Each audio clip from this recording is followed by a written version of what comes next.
और आज के सत्संग की शुरुआत हम नेहा मग्गू आंटी से करेंगे। जय गुरु जी, शुक्राना गुरु जी, thank you Guru ji, thank you मेरी प्यारी गुरु जी की संगत, जिन्होंने आज मुझे गुरु जी की महिमा, गुरु जी की जो मुझ पे इतनी मेहरबानियां है वो सब शेयर करने का मौका दिया। मेरी जर्नी गुरु जी से 2005 में स्टार्ट हुई। गुरु जी ने मुझ पे मेहर की, कृपा दृष्टि डाली अपनी। मग्गू अंकल, मेरे अंकल, बहुत अच्छी से लाइफ हम जी रहे थे। हमारी फैक्ट्री थी, अचानक पड़ोस की फैक्ट्री में आग लग गई और हमारी फैक्ट्री रातों रात सील कर गए और हम लोग बहुत परेशान हो गए। लेने वाले सब आ गए, देने वाले फैक्ट्री बंद देख के सबने मुंह मोड़ लिया और हम लोग इतने परेशान हो गए कि परेशानी से हम पंडित ज्योतिषी हर जगह घूमते रहे, लेकिन पंडित और खर्चे बताते थे। कोई कहता था नीलम पहनो, कोई कहता था सॉलिटर पहनो। जब हम थक गए, मग्गू अंकल और मैं हर महीने वृंदावन जाते थे, झंडे वाले मंदिर जाते थे। मग्गू अंकल एक दिन कहते कि नेहा, आज के बाद मुझे किसी के पास, पंडित के पास जाने के लिए नहीं बोलना। मैं जिस वृंदावन में बांके बिहारी की पूजा करता हूँ, झंडे वही मेरे रास्ते दोबारा से ठीक करेंगे। मैंने बोला, मेरी बड़ी बेटी की एंगेजमेंट हुई थी उस टाइम, उसकी शादी थी कुछ ही महीने बाद। तो मुझे एक दिन एक आंटी ने बोला कि एम्पायर स्टेट में नेहा एक गुरुजी बैठते हैं और वो बहुत ही शिव भोले भंडारी हैं, आप एक बार मेरे साथ उनके पास चलो। तो मैंने आंटी को बोला, मेरे अंकल किसी इंसान को गुरु नहीं मानेंगे, वो बांके बिहारी और इन्हीं की बहुत पूजा करते हैं, कृष्ण जी की और दुर्गा माँ की, वो नहीं जाएंगे। उन आंटी ने बोला, नहीं मग्गू आंटी, आप एक बारी मेरे साथ चलो, अगर आपको नहीं विश्वास हुआ तो आप मत जाना, अभी आप इतनी जगह भटक चुके हो। मैंने डरते हुए मग्गू अंकल से बोला कि प्लीज, ऐसे ऐसे गुरुजी है। मग्गू अंकल ने मुझे डांट दिया, बोला नहीं, मैं किसी इंसान को गुरु नहीं बना सकता और मैंने, तूने जाना है तो तू चली जा। मैंने कहा मैं आपके बिना कहीं नहीं जाती। तो उस आंटी का दोबारा फोन आया। मैंने कहा चलो आंटी, पता नहीं क्या बात है, मुझे ऐसे लग रहा है कि मुझे कोई चीज वहां खींच रही है। मैंने कहा मैं आपके साथ चलूंगी। तो वो आंटी कहती, जिस दिन मैं जाऊंगी मैं आपको फोन कर दूंगी। आंटी ने मुझे थर्सडे को फोन किया कि मग्गू आंटी, आज आप रेडी रहना, मैं आपको लेने आऊंगी। उस दिन मेरी मैरिज एनिवर्सरी थी, 19 नवंबर 2005 में। वो आंटी आई मेरे घर, मैं उसके साथ चली गई गुरुजी। गुरुजी एम्पायर स्टेट में एक सेवादार अंकल उनके साथ थे, नीचे कारपेट पे पीछे पिल्लो रख के बैठे हुए थे। मैंने जाके गुरुजी के चरणों में माथा टेका। गुरुजी ने मुझसे कुछ कहा नहीं, बात नहीं की, लेकिन गुरुजी ने मुझे बहुत प्यार से देखा और बहुत अच्छी स्माइल दी। मुझे ऐसे लगा कि मैं किस दुनिया में आ गई हूँ और जितनी मेरे माइंड में टेंशन थी, जितनी सब दूर हो गई और मुझे एक लगा मेरे सामने रब बैठा है और मुझे बहुत लाइट फील हुआ। मैं वहीं बैठ गई। सेवादारों ने मुझे गुरुजी के जैसे सब बिठाते थे, मुझे गुरुजी के सामने ही बिठा दिया और मुझे ऐसे लग रहा था गुरुजी बार बार मुझे ही देख रहे हैं, लेकिन गुरुजी मुझे ब्लेस कर रहे थे। बहुत फ्रेग्रेंस थी गुरुजी की। मैंने लंगर किया, मैं घर आके मैंने अपने बच्चों और अंकल के सामने गुरुजी का खूब गुणगान किया। मैंने कहा, मैंने बच्चों को बोला कि इतनी फ्रेग्रेंस साक्षात वहां बैठे। और मैं गुरुजी को आती बारी यही चरण, जब मैंने आज्ञा ली तो मैंने गुरुजी को यही बोला कि गुरुजी, मैं अपने अंकल के बिना कहीं नहीं जाती। आज मैं पहली बार अकेले आ गई हूँ। अगर आप रब, मुझे जो लाया है वो कहता है आप रब हो, अगर आप रब हो तो मेरे अंकल बहुत जिद्दी हैं, एक बार ना कर देते हैं, दोबारा उनसे कोई हाँ नहीं करवा सकता। तो आप उनको यहाँ बुला के दिखाओ, तो मैं आपको रब मानूंगी, दुनिया में किसी की, सिर्फ आपकी पूजा करूंगी। मैं घर आके मैंने बहुत गुणगान किया गुरुजी का। तो मेरी डॉटर, जिसकी एंगेजमेंट हुई थी, मेरे सन इन लॉ भी आए थे, वो कहते मम्मा नेक्स्ट थर्सडे हम आपको लेके चलेंगे। नेक्स्ट थर्सडे मैं जो ही घर से निकलने लगी, मग्गू अंकल ने मुझे पीछे से आवाज दी, कहाँ जा रहे हो? मैं भी चलूंगा। हम लोग हैरान हो गए कि ये क्या बोल रहे हैं। हम लोग गए, हमने गुरुजी को, मग्गू अंकल और मैंने कहते माथा टेका। गुरुजी मुझे बोले, ले आ गई। मैंने गुरुजी के चरण पकड़ लिए। मैंने कहा, गुरुजी आप ही मेरे रब। हम लोग डेली, बच्चे भी जाने लगे, चारों दिन हम एम्पायर स्टेट गुरुजी के पास जाते थे, लंगर खाते थे। लेकिन मैं यही सोचती थी कि गुरुजी तो मेरे से कोई बात ही नहीं करते, बिटिया की शादी नजदीक आती जा रही है, सब कैसे होगा, पहली शादी, हमें कुछ समझ भी नहीं है, लेकिन गुरुजी हमसे इस बारे में कोई बात नहीं करते। एक दिन मैं बहुत उदास थी और मैं यही सोच रही थी कि गुरुजी हमसे इस बारे में कोई बात क्यों नहीं करते, अगर वो रब है। उन्होंने ये मग्गो अंकल को बुला लिया।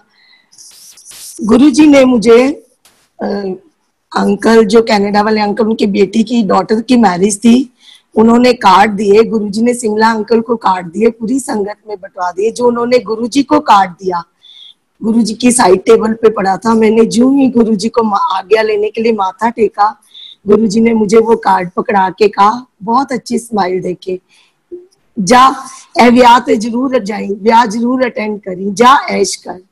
मैंने कार्ड को माथे से लगाया, गुरुजी के चरणों को चूमा और मैं आ गई। मुझे काफी संगत ने बोला, आपने अंकल की फैक्ट्री के बारे में गुरुजी से क्यों बात? मैं क्या, वो रब है, मैं उनसे कोई बात नहीं पूछूंगी। उन्होंने आज मेरे मन में शादी का वो था, तो गुरुजी ने मुझे कार्ड देके मुझे मेरे सारे आंसर का, सब क्वेश्चन का आंसर दे दिया। बिटवीन गुरुजी ने समाधि ले ली 2007 में। तो बिटिया की शादी अक्टूबर में थी, 24 अक्टूबर। हम लोग बहुत रोते थे कि गुरुजी हमें बीच में ही अचानक छोड़ के चले गए, अब हमारा क्या होगा। हम लोगों को गुरुजी के पास जाने की इतनी आदत हो गई थी और हमें नहीं पता हमारी लाइफ कैसे कट रही थी, क्योंकि हमारा हर काम गुरुजी कर रहे थे। हम लोग बहुत रोते थे कि गुरुजी कहाँ चले गए, अब हमारा सहारा कौन है। एक दिन मग्गो अंकल सोए, गुरुजी लाइव, ड्रीम नहीं था वो, शायद गुरुजी खुद लाइव आए और आके मग्गो अंकल घबरा गए, मंदिर वाली चेयर ढूंढने लगे गुरुजी को बिठाने के लिए। और गुरुजी हंसे, बोले नहीं मैं यहीं बैठूंगा, और हमारे बेड पे बैठ गए और बोले कारते बड़ा सोना बनाए।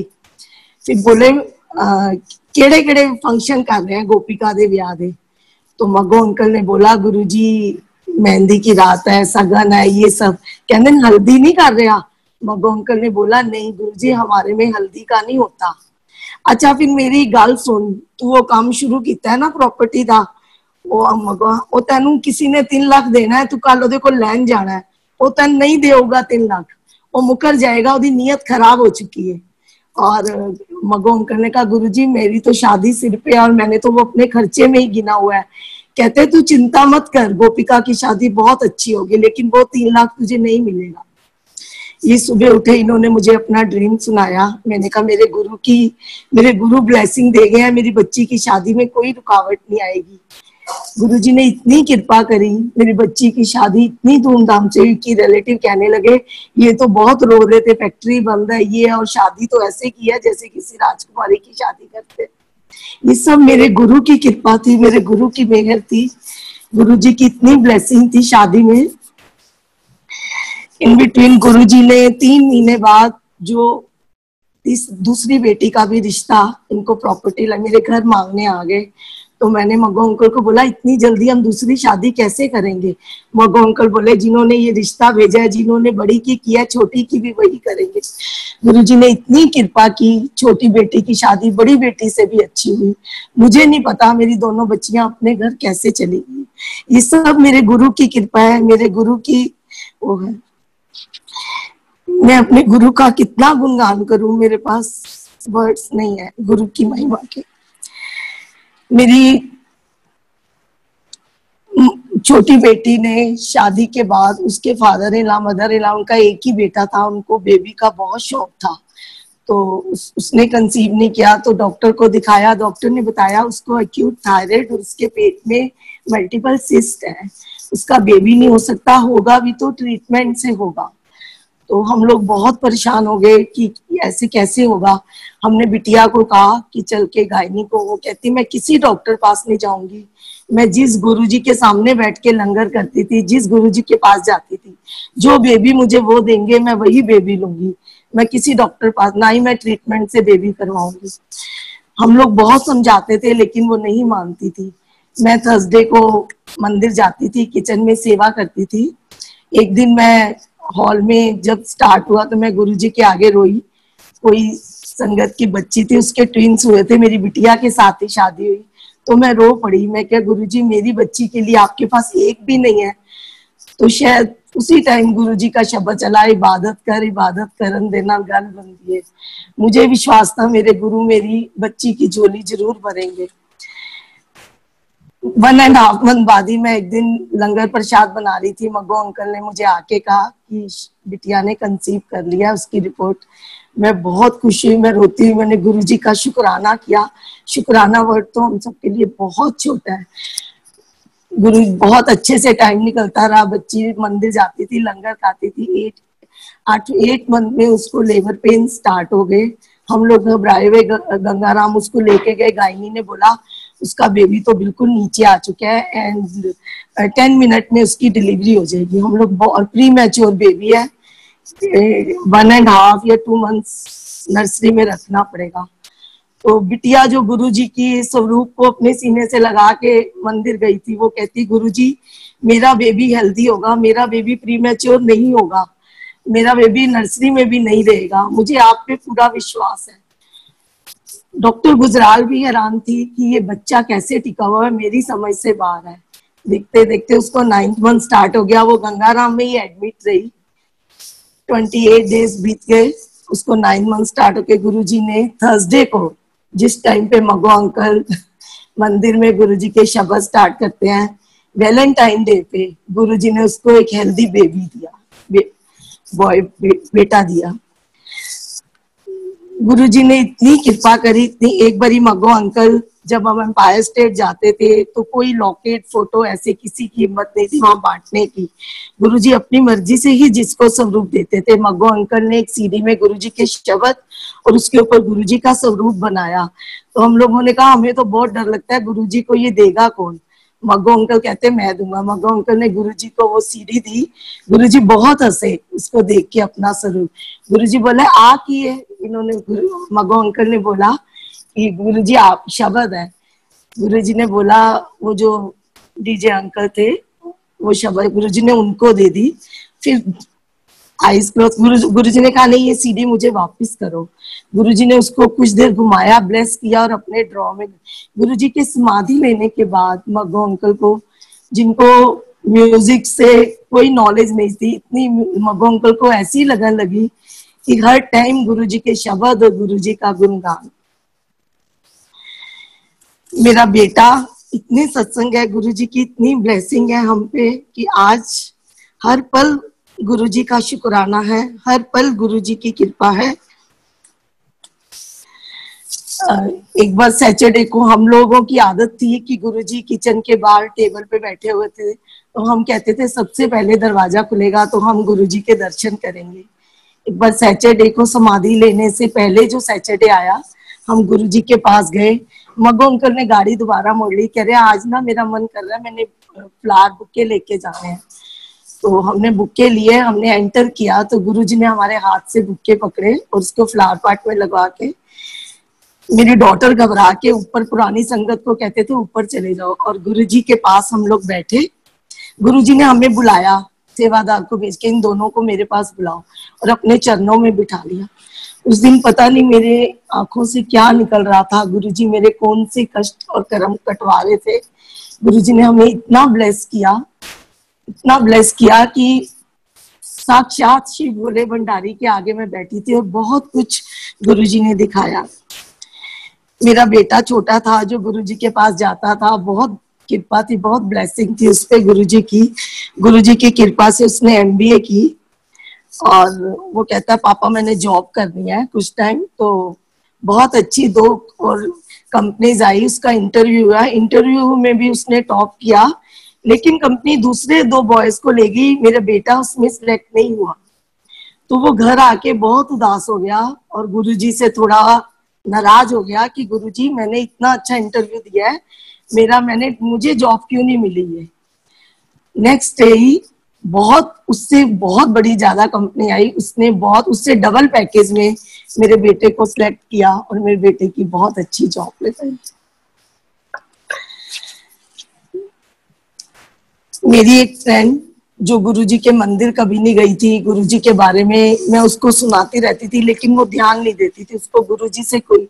एक बार वो बहुत परेशान होके मेरे पास आई, कहती है मेरी बेटी की शादी है नेहा और मैं बहुत परेशान हूँ, हमारे पास बिल्कुल पैसे नहीं है, हमने अपना मकान बेचने पे लगाया हुआ है, लेकिन हमारे मकान में थोड़ी प्रॉब्लम्स हैं जिसके कारण कोई भी बिल्डर इसको खरीदने को तैयार नहीं है। और मेरे हस्बैंड के जो ब्रदर है, हमारी शॉप भी इकट्ठी है, लेकिन उन्होंने शॉप से भी निकाल दिया और हिस्सा भी नहीं दे रहे। शादी को कुछ ही महीने बचे हैं और मैं बहुत परेशान हूँ। मैंने कहा अगर तू मेरे गुरुजी के, तेरे को इन सब परेशानियों का हल चाहिए तो तू मेरे साथ मेरे गुरुजी के चल। उस दिन थर्सडे था, मैं उसको गुरुजी के मंदिर लेके गई, आगे बैठे, वो भी गुरुजी के आगे कह रहे हैं, हम रो नहीं रहे थे, हमारी आंखों से पता नहीं क्या निकल रहा था। वो घर आई, नेक्स्ट डे एक बिल्डर का फोन आया, उन्होंने उनका मकान ले लिया, 20 लाख उनको एडवांस दे गए। एंड उसके ब्रदर का भी फोन आया, उन्होंने भी उसको उसकी दुकान का हिस्सा दे दिया। गुरुजी ने इतनी, वो आज वो गुरुजी की इतनी बड़ी भक्त है, वो कहती है कि उस रब ने, और जिस दिन उसकी बेटी की शादी थी उस दिन इतनी बारिश थी और उसकी शादी बिल्कुल ओपन ग्राउंड में थी, लेकिन हर जगह शादी हो रही है, लेकिन बारिश हो रही है, लेकिन उस ग्राउंड में बिल्कुल बारिश नहीं है। गुरुजी की ब्लेसिंग, गुरुजी की मेहर, हर संगत, हर कन कन में गुरुजी का वास है। जय गुरुजी, गुरुजी का शुक्राना। नेक्स्ट आई रिक्वेस्ट जेठरा अंकल कि वो आए और सत्संग शेयर करें। ये मेरा सौभाग्य है कि आज मैं आपके साथ अपना सत्संग कर रहा हूं। सारी संगत को जय गुरुजी और गुरुजी को मेरे कोटि कोटि प्रणाम। आई डोंट नो आप में से कितनों ने मेरे सत्संग कभी सुने हैं। आज मैं आपको, इसीलिए मैं आज आपको शुरुआत से बताऊंगा कि हम गुरुजी के पास कब, क्यों, कैसे गए और क्या हुआ। आज से कोई 23 साल पहले की बात है। मेरी जिंदगी बहुत फर्स्ट क्लास जा रही थी। मेरे पास सब था, एक बहुत बढ़िया नौकरी, मैं गवर्नमेंट ऑफ इंडिया का एडवाइजर था। मेरी आंटी यानी मेरी वाइफ डॉक्टर है, वो गवर्नमेंट ऑफ इंडिया में चीफ मेडिकल ऑफिसर। 2 बेटे, बड़ा बेटा इंजीनियर, वो भी गवर्नमेंट ऑफ इंडिया में ऑफिसर, छोटा बेटा इंजीनियरिंग कर रहा था, एक बेटी मैरिड एंड सेटल्ड। जिंदगी में कोई कमी नहीं थी। अब मुझे कहते भी कि भाई आ जाओ, एक गुरुजी हैं वो बहुत कुछ दे देते हैं, मैं कहता नहीं भैया, ना मेरे पास मुझे किसी चीज की जरूरत है, ना मेरे पास जाने का टाइम है। मेरी ऑफिशियल पोजीशन की वजह से आए दिन मुझे 5 स्टार होटल्स, डिनर्स, बैंकर्स की इनविटेशंस रहती थी। अचानक मेरी जिंदगी में ऐसा तूफान आया, यूं समझिए मेरी पूरी जिंदगी उजड़ गई। पता, बड़ा बेटा हेल एंड हार्टी था, पता चला उसको कैंसर है, और वो भी ऐसा कैंसर जिसका दुनिया में कहीं कोई इलाज नहीं है। हमने उसकी बायोप्सी यहाँ एम्स में भी करवाई, अमेरिका में भी, टाटा मेमोरियल हॉस्पिटल बॉम्बे में, जो कि इंडिया का सबसे पुराना और सबसे बढ़िया हॉस्पिटल है। टाटा मेमोरियल हॉस्पिटल बॉम्बे के हेड ने यहाँ तक कहा, कहता है ये कैंसर तो 2-3 साल के बच्चे को होता है, इसको पता नहीं कैसे 24 साल की उम्र में हुआ है। इसका मेडिकल साइंस में कोई जवाब नहीं है, इसको कोई कुछ नहीं कर सकता, भूल जाइए बेटे को। इनफैक्ट वार्न किया, कुछ मत करो, इसको बचाने का तो सवाल नहीं पैदा होता, ये जितने दिन जिंदा रहा ये भुगतेगा, उसके साथ आप भुगतेंगे। अकलमंदी है कि जितना जल्दी जाता है जाने दो। अब समझ सकते हैं हमारी क्या हालत हुई होगी। 24 साल के बेटे को भुलाना इतना आसान नहीं होता। तब गुरुजी ने हम पर असीम कृपा करके हमें अपनी शरण में बुला लिया। ये मैं इसलिए कह रहा हूं कि इस द्वार पे पहली बार हो या 10वीं बार या 50वीं बार, अब तभी आ सकते हैं जब गुरुजी आपको बुलाएं। अपनी मर्जी से या किसी के कहने से कोई नहीं आता। मेरी आंटी के किसी कलीग ने बताया कि ऐसे गुरुजी हैं, अच्छा होगा आप उनकी शरण जाओ। और देखिए गुरुजी की लीला, वो आंटी गुरुजी की भगत नहीं थी। कहती है पर मेरे ब्रदर को उनमें बहुत विश्वास है, उसको उन्होंने बहुत कुछ दिया है। और सच मानिए हमें गुरुजी में कोई विश्वास नहीं था। मैं इंजीनियर, मेरी आंटी डॉक्टर, दोनों बेटे इंजीनियर। आपको पता है साइंस के स्टूडेंट्स कैसे होती हैं, अगर ऐसा करो तो ऐसा होगा, ऐसा करो तो ऐसा होगा। हमने कहा ये थोड़ी कि जिस कैंसर का कोई इलाज ही नहीं है, किसी ने कोई ताबीज या धागा बांध दिया या प्रसाद दे दिया तो कैंसर ठीक हो जाएगा क्या। पर हम इतने मजबूर थे और कोई द्वार नहीं दिख रहा था जो हम खटखटा सके। सिर्फ इसलिए हम मजबूर होकर गुरुजी की शरण में गए। गुरुजी बहुत कम बोलते हैं, वो बोलते नहीं करते हैं। पहले दिन उन्होंने हमारे साथ सिर्फ 2 अक्षर बोले, 2 अक्षर, कल्याण कीता। और उनके कल्याण कीता कहने से बेटे का कैंसर गायब। उसका सीटी स्कैन करवाया तो डॉक्टर्स दंग रह गए। कहते ये कैंसर तो कभी जाता ही नहीं, सवाल ही नहीं पैदा होता, पर इसके शरीर में कैंसर का नामो निशान नहीं है। ये कैसे हुआ हमारी समझ से बाहर है, पर हुआ है। इनफैक्ट उनको भी विश्वास नहीं आ रहा था, इसीलिए हमने इसके 5-6 सीटी स्कैन करवाए, पहले 6-6 महीने बाद, फिर 1-1 साल बाद, और हर बार वही रिजल्ट कि शरीर में कैंसर का नामो निशान नहीं है। और जो डॉक्टर्स कहते थे कि आप बेटे को भूल जाइए, कहने लगे आप भूल जाइए कि इससे कभी कुछ हुआ था, वो लड़का आज भी एकदम ठीक है। फिर गुरुजी कहने लगे मुंडे दा ब्याह कर लो, मुंडे दा ब्याह कर लो। ऑफ कोर्स उसकी उम्र भी थी और कौन माँ बाप नहीं चाहेगा कि उसके बेटे की शादी हो। पर आप में से कई जानते होंगे कैंसर अगर एक बार ठीक हो भी जाए ना, फिर होने का बहुत खतरा रहता है। इसीलिए कहीं बात नहीं बन रही थी। हमने अपना पूरा दम लगा लिया, बहुत प्रपोजल्स आए और सब बातें ठीक बढ़िया। जहां लड़की वालों को बताते कि भाई देखो आज ये ठीक है पर इसको कैंसर हो चुका है, अच्छा जी राम राम, बस फिर वो हमें अपनी शक्ल ही नहीं दिखाते। ये सिलसिला चलता रहा। आखिर एक दिन, और गुरुजी कहते रहे और हम कोशिश करते रहे, नतीजा कुछ नहीं निकला।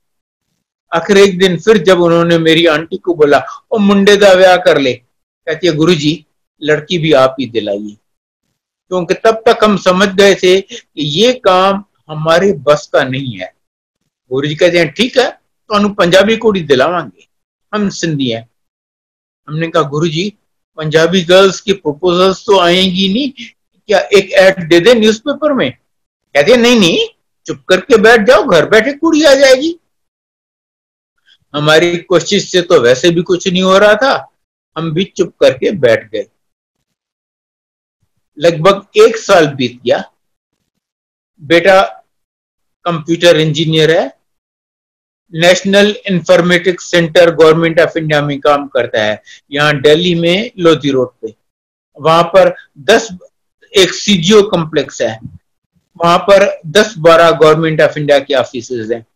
एक दिन वो कैंटीन में बैठा था तो उसी की ऑफिस की कोई लड़की आई, किसी ना किसी बहाने से इससे बातचीत शुरू की और सून इनफ वो असली बात पे आ गई। कहती है मेरे पेरेंट्स आपके पेरेंट्स से मिलने चाहते हैं मैट्रिमोनियल के लिए। इसने सबसे पहले बताया कि देखो आज मैं गुरुजी की कृपा से ठीक हूं, पर मुझे बहुत खतरनाक टाइप का कैंसर हो चुका है, मैं सच्चाई तुमसे छुपाऊंगा नहीं। अब गुरुजी की लीला देखिए, उस लड़की का अपना मामा कैंसर में मर चुका था, उसको पता था इसको कल परसों फिर कैंसर होने का काफी खतरा है, और उसने या उसकी फैमिली ने कभी गुरुजी का नाम तक नहीं सुना था, मिलना तो दूर रहा। फिर भी वो कहती है कोई बात नहीं। उसके पेरेंट्स हमारे यहाँ आए, प्रपोज किया, दोनों फैमिलीज को सब बातें ठीक लगी। हमने कहा भाई देखो हमारी तरफ से तो सब ठीक है, पर हमारा फाइनल डिसीजन हमारे गुरुजी लेंगे, उनको कोई चॉइस तो था नहीं। कहते हैं ठीक है आपको जिससे पूछना है पूछ लो। हमने गुरुजी को बताया, गुरुजी ये प्रपोजल आया है। कहते हैं हाँ कर लो क्या। जैसे उन्होंने 1 साल पहले कहा था, घर बैठे पंजाबी कुड़ी आ गई। शादी के कुछ टाइम बाद इन्होंने सोचा अपनी फैमिली बढ़ाई जाए, कोई भी मैरिड कपल चाहेगा। पता चला लड़की को माइनर थैलेसीमिया, हाइपोथायराइडिज्म और मल्टीपल सिस्ट्स इन ओवरीज हैं। डॉक्टर्स कहती हैं इसके मां बनने के चांसेस सिर्फ 25% और कैंसर वाले आदमी को कभी बच्चा हो ही नहीं सकता। 3 साल इन्होंने पता नहीं कितने स्पेशलिस्ट कंसल्ट किए, सबने कहा अपना बच्चा भूल जाओ, कोई चांस ही नहीं है, सवाल ही नहीं पैदा होता। 31 दिसंबर 2005 गुरुजी न्यू ईयर्स ईव सेलिब्रेट कर रहे थे बड़े मंदिर में। तो वो अपने हाथों से प्रसाद दिया करते थे। प्रसाद कुछ भी हो फर्क नहीं पड़ता, प्रसाद प्रसाद है, वो आपकी ब्लेसिंग है। उस दिन मोतीचूर के लड्डू थे। जब मेरी बहू को प्रसाद दिए, बोले ले तेनू दवाई दी। उसी महीने जनवरी में उसने कंसीव किया। अभी कुछ ही दिन बीते होंगे, दिन माइंड यू, नॉट इवन हफ्ते। संगत से कोई अनजान आंटी आके उसको कहती है कि गुरुजी ने मुझे सपने में कहा है कि तुम्हें जुड़वा बच्चे हैं। इतना अर्ली था कि उसको नहीं पता, उसके डॉक्टर को नहीं पता, सास डॉक्टर है उसको नहीं पता।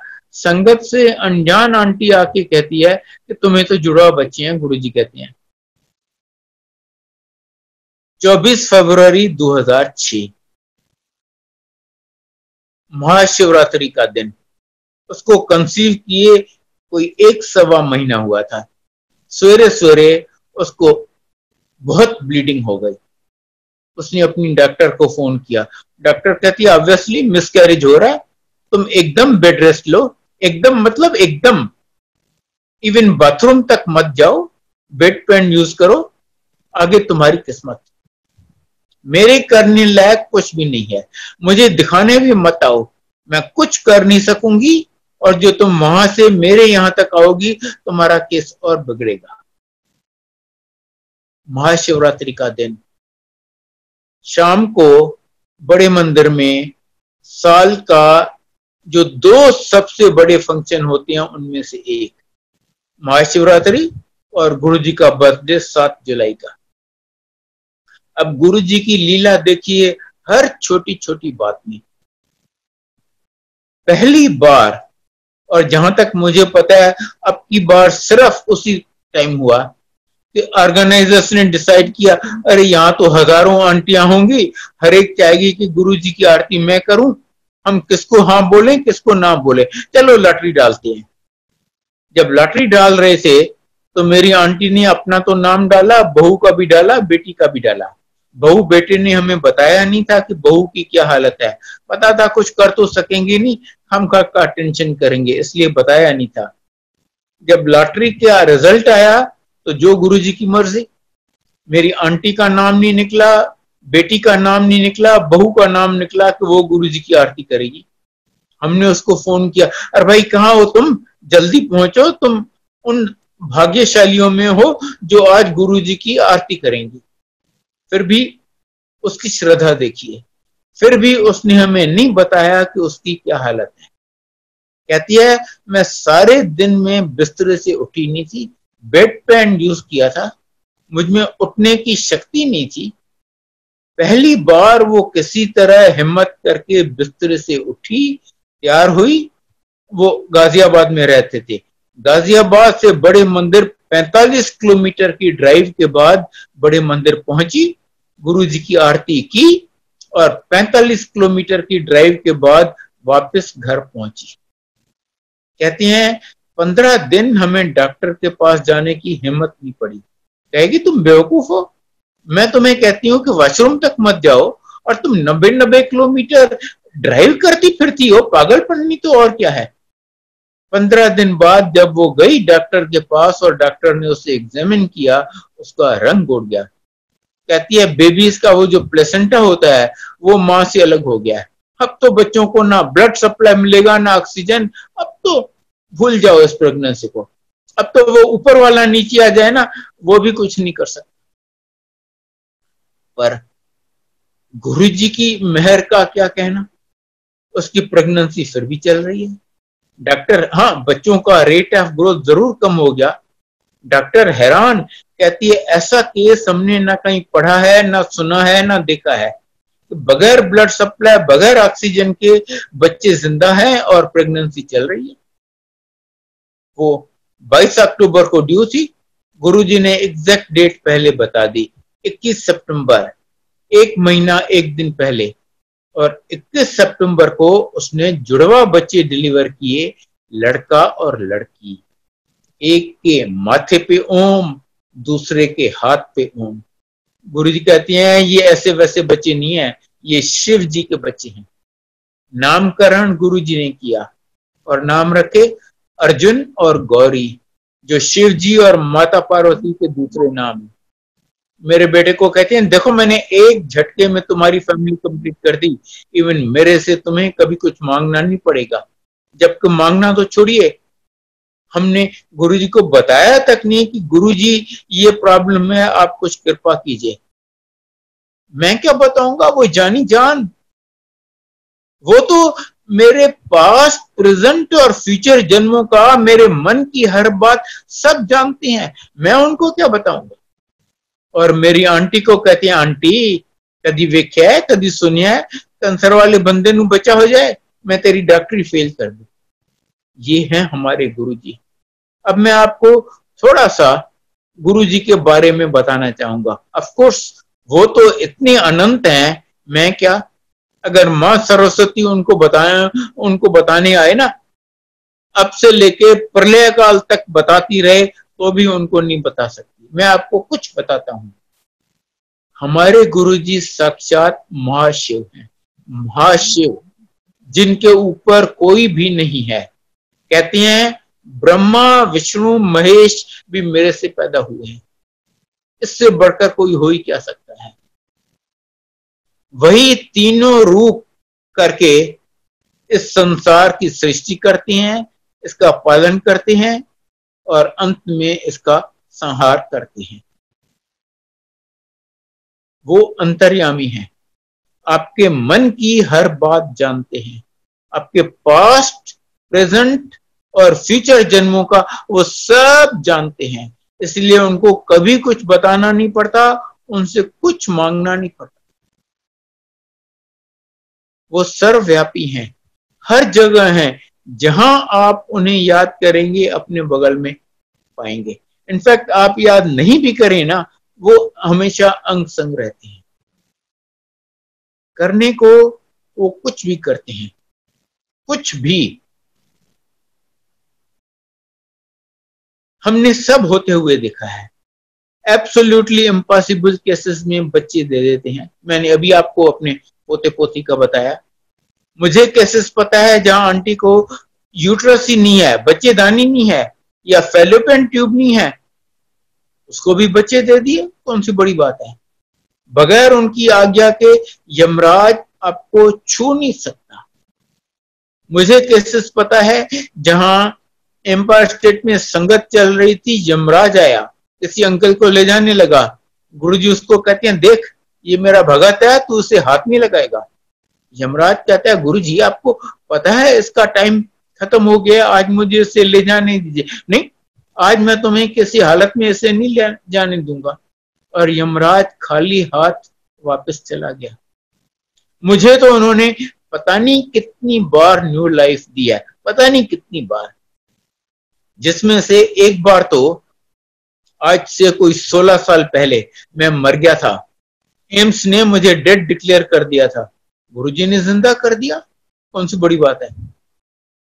बड़ी से बड़ी बीमारी, जैसे मेरे बेटे को था लाइलाज कैंसर, और कुछ नहीं है तेरे को, वहम ना कर, अब ठीक हो गई। वो सर्वव्यापी हैं, हर जगह हैं।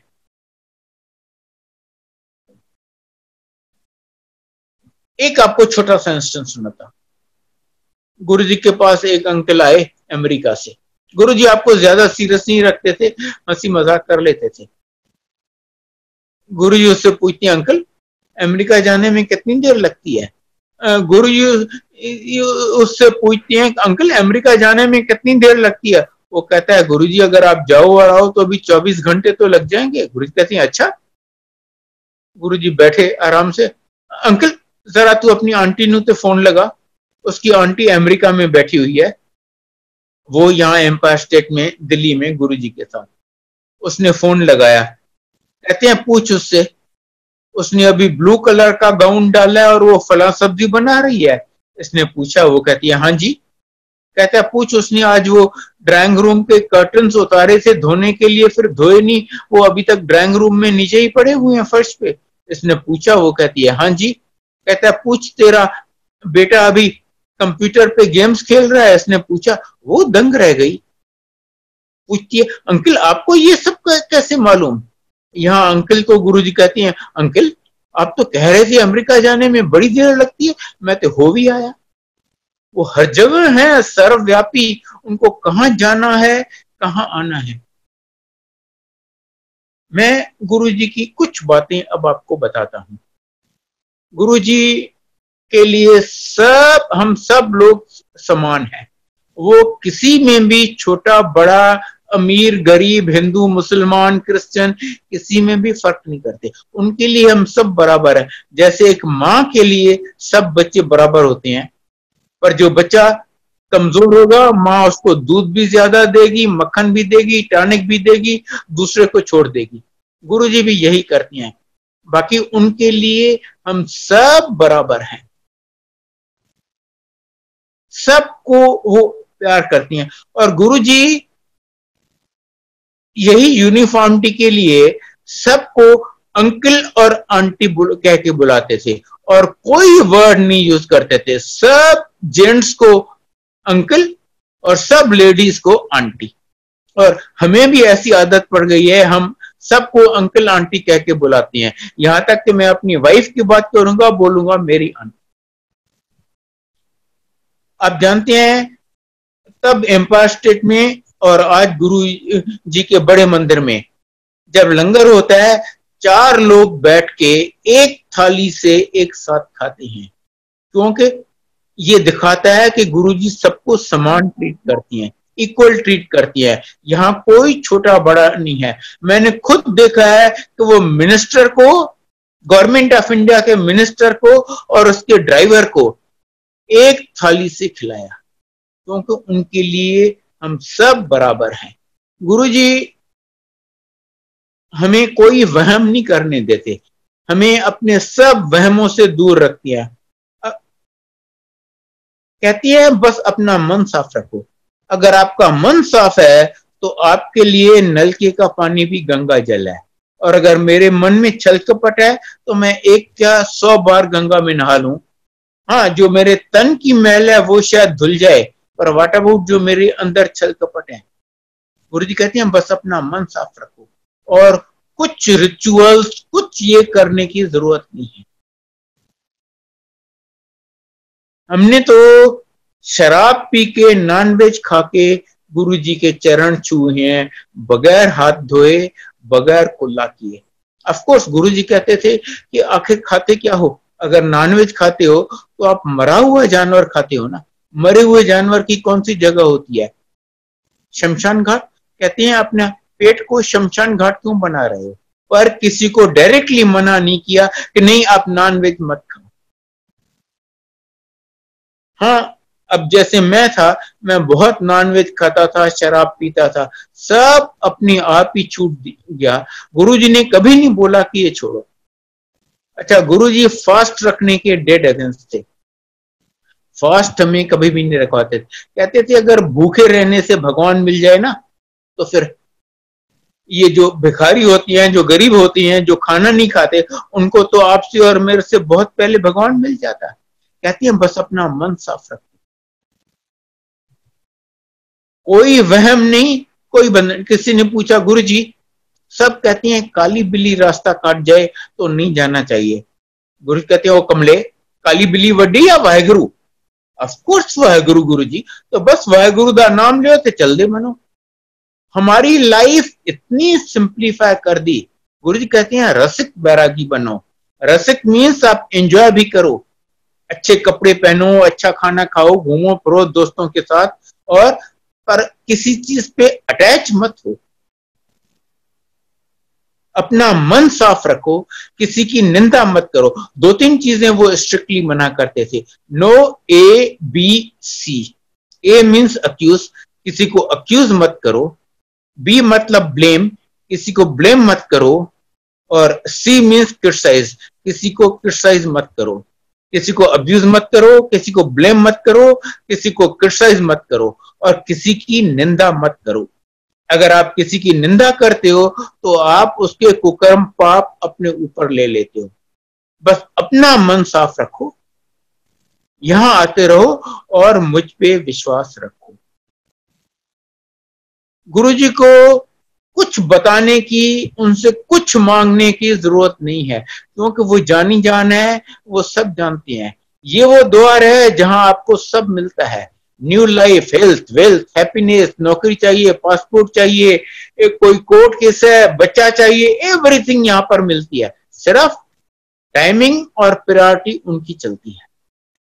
गुरुजी वो नहीं देते जो आपको चाहिए, जो आपको अच्छा लगता है, वो देते हैं जो आपके लिए अच्छा होता है। और उन्हें मुझसे बहुत ज्यादा पता है कि मेरे लिए क्या अच्छा है, मुझे कौन सी चीज कब देनी है। देखिए, मान लो मुझे बहुत कड़की है, मुझे पैसे चाहिए, गुरुजी ने 10 करोड़ दे दिए, मैंने मांगी और गुरुजी ने 10 करोड़ दे दिए, मैं कल को मर गया, वो मेरे किस काम आए? अब मैं तो ये नहीं देख सकता कि मेरे पीछे मेरी मौत खड़ी है क्या, या उस दीवार के पीछे क्या है, पर गुरुजी तो सब जानती है ना। वो आपको वो चीज देते हैं जो आपके लिए अच्छी है, और उन्हें मुझसे बहुत ज्यादा पता है। वो कहते हैं मैं सबसे पहले आपको लाइफ दूंगा, अगर लाइफ ही नहीं है तो और कोई चीज लेके क्या करोगे, उसके बाद हेल्थ दूंगा। अगर लाइफ है पर आप ICU में पड़े हो और रोज 1-1.5 लाख खर्चा हो रहा है, तो क्या फायदा उसका। उसके बाद आपको जो और लाइफ, फिर हेल्थ, फिर और जो चीज आपको चाहिए, नौकरी चाहिए, पेंशन चाहिए, बेटी की शादी चाहिए, मकान चाहिए, वाटेवर। इसीलिए जो आपको चाहिए वो गुरुजी आपको दे रहे हैं, तो खुश होइए, वो आपको ब्लेस कर रहे हैं। और जो चाहिए वो नहीं दे रहे, तो भी खुश होइए, वो आपको तकलीफ में रख रहे हैं, परेशानी में रख रहे हैं, आपको जो चाहिए डिनाय कर रहे हैं, तो वो आपके कर्म कटवा रहे हैं, वो तकलीफ में रख के आपको कर्म कटवा रहे हैं। गुरुजी कहते हैं आपके 90% कर्म मैं माफ कर देता हूं, और वो सिर्फ एक शिव जी ही कर सकते हैं, nobody else. Even Vishnu ji ने श्री कृष्ण के अवतार में गीता में कहा है कि प्रारब्ध तो आपको भोगना पड़ेगा, पर गुरुजी कहते हैं आपके 90% कर्म मैं माफ कर देता हूं, और बाकी 10% आपसे वो भी नहीं भुगते जाएंगे, वो मैं आपको भुगताऊंगा। और वो इसलिए कि तभी आपका सब जन्मों के लिए अकाउंट क्लियर होगा और आप मोक्ष के हकदार होंगे। इसलिए अगर वो सुख दे रहे हैं तो उनका शुक्रिया अदा कीजिए, तकलीफ में रख रहे हैं, परेशानी में रख रहे हैं, तो भी उनका शुक्रिया कीजिए, वो आपके कर्म कटवा रहे हैं, आपको मोक्ष का हकदार बनवा रहे हैं। इसीलिए शब्द आता है सुख होवे दुख होवे सदा शुक्र मनावा। यूं ब्लेसिंग्स लुटाते हैं, हम बहुत जल्दी रियलाइज करते हैं अरे हमारी झूली तो बहुत छोटी है, उनके हाथ बहुत बड़े हैं। पर हाँ, आप कितना ले पाती हैं डिपेंड्स ऑन यू। देखिए, एक नदी बहती है, कोई आदमी उससे एक लोटा भर के ले आता है, कोई बाल्टी भर के ले आता है, कोई उसमें गोता लगाता है। आप कितना ले पाती हैं डिपेंड्स ऑन यू। और उसके लिए आपको क्या करना है मैं आपको बता रहा हूं। सबसे पहले आपको आना पड़ेगा। इधर उन्होंने जो मंदिर बनाया है, ये बड़ा मंदिर दिल्ली में बनाया है, अब तो मैंने सुना है दुनिया में कई जगहों पे उनके मंदिर बन गए हैं। ऐसे किसी मंदिर में या सत्संग में। दूसरा, जब आप यहाँ आते हैं, आप सिर्फ गुरु जी के लिए आते हैं, उनसे कनेक्शन कीजिए। अगर सत्संग शब्द चल रही हैं तो शब्द सुनिए, सत्संग हो रहा है तो सत्संग सुनिए। सत्संग सुनने वाले का भी कल्याण, सत्संग करने वाले का भी कल्याण। किसी आंटी ने गुरुजी से कहा, गुरुजी ये शब्द तो पंजाबी में है, हमें तो इतनी पंजाबी आती नहीं है, हमारे समझ में तो आती नहीं। गुरु कहते हैं तेरे को समझने के लिए किसने बोला है, मैंने तो सिर्फ सुनने के लिए बोला है। तो जब आप यहां आते हैं, सत्संग में जाते हैं, अपना फोन ऑफ रखिए, 100% ध्यान सत्संग में लगाइए। जो भी आपको ग्रहण करने को मिले वो अनमोल है, इनवैल्यूएबल, कोई इसकी कीमत नहीं लगा सकता। प्लीज एक दाना, एक बूंद भी मत बचाइए। अगर आप बचाते हैं तो आप अपनी ब्लेसिंग्स नाली में फेंक रहे हैं।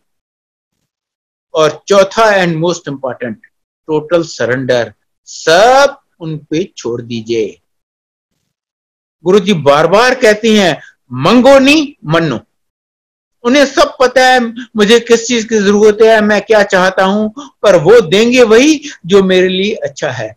उन पे विश्वास रखिए, उन पे छोड़ दीजिए। और मैं फर्स्ट हैंड एक्सपीरियंस से आपको गारंटी दे सकता हूं कि जितना आप सोचते हैं उससे बहुत ज्यादा ले जाएंगे, बिन मांगे, बिन एक अक्षर बताए। आई थिंक आज मैं यहीं स्टॉप करूंगा। मे गुरुजी ब्लेस ऑल ऑफ यू। गुरुजी की मेहर हम सब पर बनी रहे। जय गुरुजी, जय गुरुजी, जय गुरुजी।